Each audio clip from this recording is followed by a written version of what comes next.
रक्षा मंत्री राजनाथ सिंह का आज से 2 दिवसीय गुजरात दौरा। आज भुज एयरबेस पर जाएंगे रक्षा मंत्री, भारत पाकिस्तान सीमा का भी मुआयना करेंगे। भुज दौरे से पहले राजनाथ सिंह ने पाकिस्तान को बताया एक गैर जिम्मेदार और असभ्य मुल्क। कहा, पाकिस्तान के हाथ में परमाणु हथियार सुरक्षित नहीं है। राजनाथ सिंह ने इंटरनेशनल एटॉमिक एनर्जी एजेंसी से की अपील, पाकिस्तान के एटमी हथियारों को अपनी निगरानी में ले। पूरी दुनिया ने देखा पाकिस्तान ने कैसे भारत को दी परमाणु बम की धमकी। रक्षा मंत्री राजनाथ सिंह ने श्रीनगर में आतंकवाद के खिलाफ भारत का कड़ा रुख किया साफ। कहा, पाकिस्तान के न्यूक्लियर ब्लैकमेलिंग के बावजूद आतंकियों पर होगी कार्रवाई। IAEA ने पाकिस्तान में न्यूक्लियर लीक की खबरों को खारिज किया। कहा, सोशल मीडिया पर चल रही खबरें अफवाह, पाकिस्तान में किसी भी परमाणु केंद्र से रेडिएशन लीक नहीं हो रहा।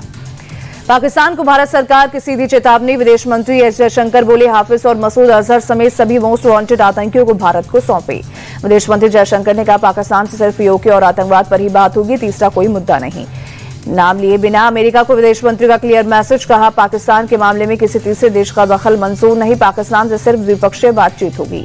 विदेश मंत्री एस जयशंकर ने कहा, सिंधु जल समझौता सस्पेंड ही रहेगा। जब तक सीमा पार से आतंकवाद बंद नहीं होता तब तक भारत का यही स्टैंड रहेगा।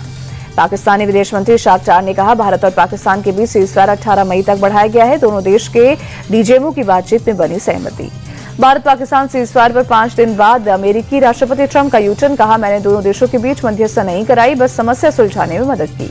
ऑपरेशन सिंदूर पर बड़ा खुलासा। भारत ने 9 मई की रात को पाकिस्तान पर दागी थी 15 ब्रह्मोस मिसाइल। पाकिस्तान के 11 एयरबेस हुए थे तबाह। भारत ने पाकिस्तानी वायुसेना के ठिकानों की टो लेने के लिए भेजे थे पायलट लेस डमी विमान। पाकिस्तान रडार पर लड़ाकू विमान की तरह आए नजर। भारतीय वायुसेना ने डमी एयरक्राफ्ट से पाकिस्तानी डिफेंस सिस्टम को एंगेज किया। ब्रह्मोस सुपरसोनिक मिसाइल से एयरबेस को किया तबाह।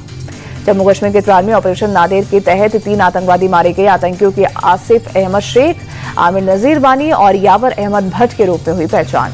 आतंकवादियों के पास से 3 AK सीरीज के राइफल, 12 मैगजीन और 3 ग्रेनेड, कई हथियार बरामद हुए। पिछले 48 घंटे में 6 आतंकवादी हुए थे।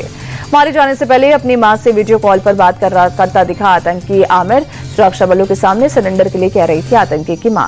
कर्नल सोफिया कुरैशी पर विवादित टिप्पणी करने वाले MP के मंत्री विजय शाह की आज सुप्रीम कोर्ट में सुनवाई। FIR दर्ज किए जाने पर हाईकोर्ट के आदेश पर रोक लगाने से किया इनकार।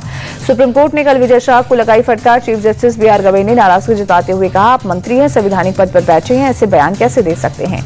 विजय शाह मामले पर बोले, CM मोहन यादव कोर्ट के आदेश का करेंगे पालन। कहा, कांग्रेस को इस्तीफा मांगने का अधिकार नहीं। कांग्रेस विधायक आरिफ मसूद ने कर्नल सोफिया कुरैशी को लिखी चिट्ठी। विजय शाह की आपत्तिजनक टिप्पणी के लिए MP की जनता की तरफ से मांगी माफी। सपा नेता रामगोपाल यादव की विवादित टिप्पणी। विंग कमांडर व्योमिका सिंह के लिए जाति सूचक शब्द का इस्तेमाल। कहा, हरियाणा के जाटव है व्योमिका। रामगोपाल के बयान पर भड़के CM योगी। कहा, सेना की वर्दी जातिवादी चश्मे से नहीं देखी जाती, सेना है राष्ट्रीय धर्म की पहचान। ऑपरेशन सिंदूर को लेकर बीजेपी की तिरंगा यात्रा पर अखिलेश यादव का बड़ा बयान। कहा, जश्न जीत पर होता है, समझौते पर नहीं।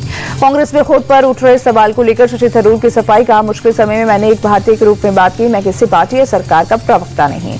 सीजफायर को लेकर सवाल उठाने पर केंद्रीय मंत्री गजेंद्र सिंह शेखावत का पलटवार। कहा, जब जब देश को गर्व करने का मौका मिला तब तब कांग्रेस ने सवाल खड़े किए। तुर्की की एविएशन कंपनी सेलेबी का सिक्योरिटी क्लियरेंस रद्द। राष्ट्रीय सुरक्षा के हित में भारत सरकार का फैसला। जम्मू मार्बल डीलर्स एसोसिएशन ने भी किया तुर्की प्रोडक्ट्स का बहिष्कार। दुकानदारों ने कहा, हम अपनी दुकान पर तुर्की का पत्थर नहीं बेचेंगे।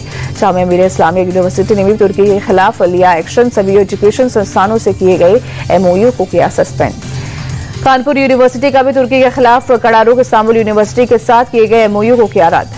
जम्मू पहुंचे BSF के DG दलजीत सिंह चौधरी। बॉर्डर पर जवानों का हौसला बढ़ाया। ऑपरेशन सिंदूर के लिए जवानों को बधाई दी। ऑपरेशन सिंदूर की सफलता को सम्मानित करने के लिए मुंबई में सांताक्रूज से वकोला तक तिरंगा यात्रा निकाली गई। मुंबई BJP अध्यक्ष आशीष शेलार भी यात्रा में मौजूद रहे। भोपाल में CM मोहन यादव ने तिरंगा यात्रा निकाली। मुस्लिम धर्मगुरुओं के साथ मंत्री और विधायक भी यात्रा में शामिल रहे। CM मोहन यादव ने कहा, भारत ने पाकिस्तान को ऐसा सबक सिखाया है कि वो अब पलट कर नहीं देखेगा। पाकिस्तान चारों खाने चित हुआ।